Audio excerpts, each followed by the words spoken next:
有小伙伴私信我说家里没有烤箱，可不可以做面包啊？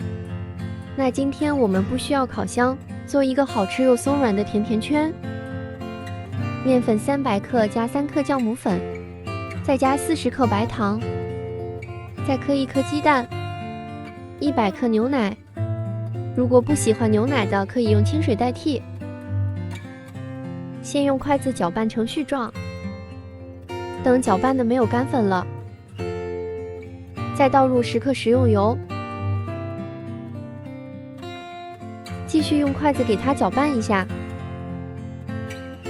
然后用手给它和成一个光滑的面团。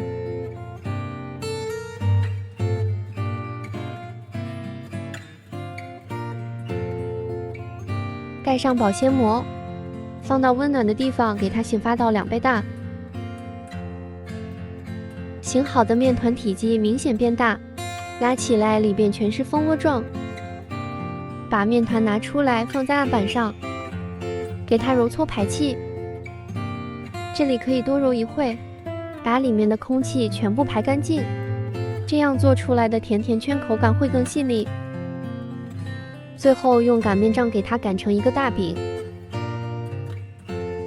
擀饼的时候用上推下拉的方法，这样会比较好擀一些。最后擀成大概1厘米厚的薄饼就可以了。如果你家里没有甜甜圈模具，就拿一个杯子或者是碗也可以，给它按出一个圆形。我觉得这个杯子还是挺好用的，稍微一按就能按出一个圆形。再找一个矿泉水瓶的瓶盖，从中间再给它按一下，把中间的那一块给抠出来，一个甜甜圈就做好了。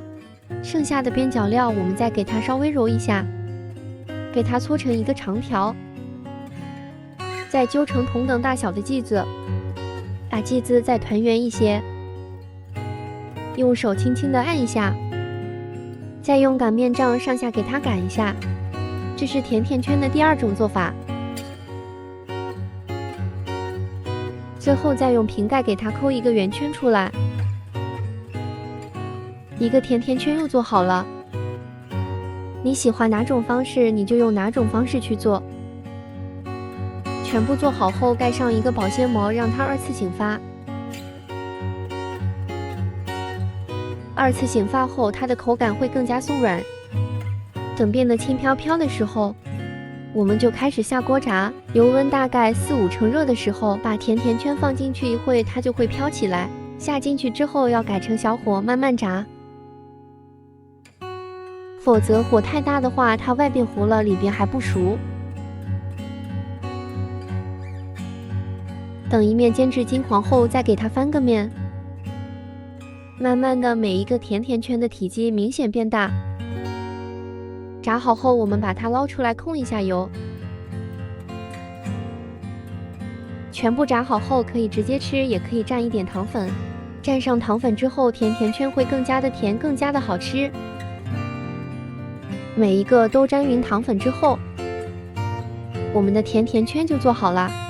先拿一个看看，卖相上可能没有卖的那么好看，但是我觉得口感应该差不了。掰开一个看看，里边还是很松软的，我还是先尝一下吧。表皮甜甜的，外边呢是脆的，里边是软软的，口感还是很不错的，而且还很好吃。你想吃吗？想吃的话，你也来试试吧。